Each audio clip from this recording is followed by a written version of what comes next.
Salam guys. Perlawanan kita menentang Villa ni, aku nak petik sedikit pasal situasi Harvey Elliott. Yang untuk aku situasi dia sangat-sangat sedih lah. Arne Slot di dalam pre-match conference-nya telah mengesahkan yang Harvey Elliott akan kembali bersama kita di dalam pre-season musim depan. Unai Emery juga ada mengatakan yang situasi Harvey Elliott ni sangat-sangat memalukan agents, coaches, board, semualah yang involved, dan dia juga meminta maaf kepada Harvey Elliott. Untuk aku, season ini, dia tak patut gerak pun. Aku rasa dia boleh contribute more untuk Liverpool daripada Aston Villa tu, dan tak patut merempat pun di Villa.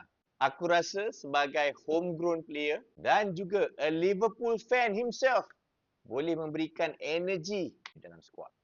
Harvey Elliott yang bermain cuma 109 minit saja di Aston Villa, ini bukan kerana dia tak bagus, tapi kerana situasi agreement dia between Liverpool dan Aston Villa. Agreement dia adalah dia diloankan di Aston Villa dan selepas 10 game appearances, Aston Villa akan bersetuju untuk membelinya sebanyak 35 juta. Akan tetapi, Aston Villa membuat U-turn dan tak jadi membeli Harvey Elliott, tidak memainkan dia this whole season. 109 minit je dalam 38 game, 36 game perlawanan. Tapi, since he will be back next season, apa pendapat korang? Korang rasa patutkah kita simpan dia untuk this upcoming season? Atau kita patut jual dia ke klub lain?